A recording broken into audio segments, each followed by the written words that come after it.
Okay, so last time I spoke to you guys about framing, we were in the stages of laying down our subfloor. I want to show you guys what we've done here.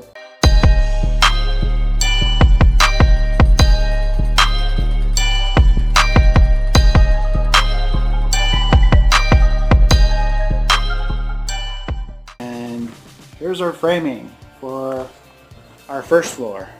See, I made a little hole there when I dropped the floor joist, the old floor joist from the second floor.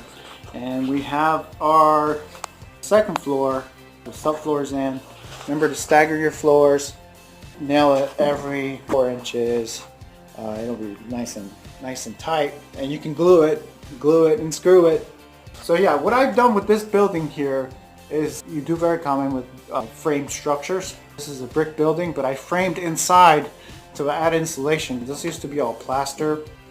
So what I've done here is pretty much tied into the existing structure, which is a brick building here, with these tiebacks. And basically these are 5/8 thickness rods, which I can join with the coupler, which you see here.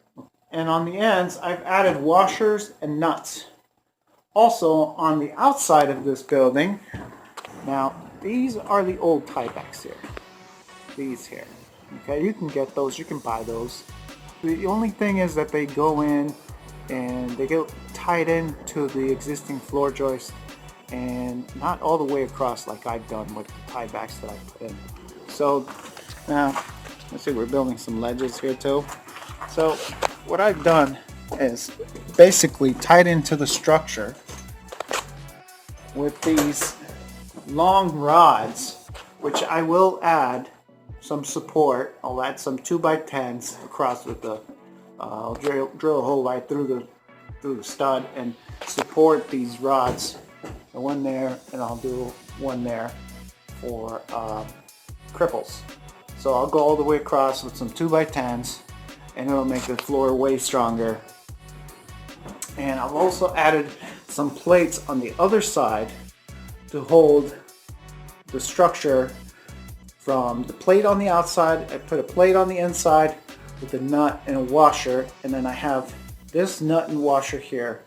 On both sides you have a nut and washer which ties it in, brings it in, locks it in together, and then you lock it into the structure. And now this structure here doesn't move around anymore. And we'll go in with a diagonal 1x6 straight across this way, so the structure will move around.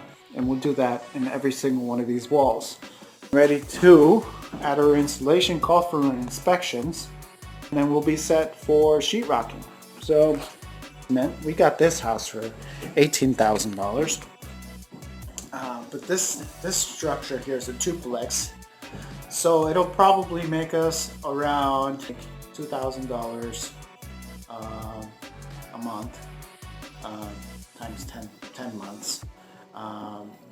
You know, you want to account for a little bit of money. You want to put some money aside just in case something happens. You never know. So I'll only count up to 10 months every time I do this. I don't count the whole year. I don't count the whole 12 months. Plus I put a little bit of money aside from the rents that are coming in. So that's why I say $2,000. So $20,000, you do that times 10 years. You know, it's a pretty good chunk of change. Okay. What I've done is basically since the age of 17, I started picking up on, you know, the basics, on the trades, plumbing, electrical, framing. Framing's my favorite. If you want to start off with something small and you want to do flips, I would recommend doing a single family home. If you have a little bit of money saved up, and look for a small project. Look for something no less than 3 bedrooms, 1 bathroom, 1.5 bathrooms if you can, and it should be pretty easy. But books, get yourself some books, go to the library, get yourself some framing books, some electrical books, so you understand what people are talking about when you get into your projects. I'll see you guys on the next one.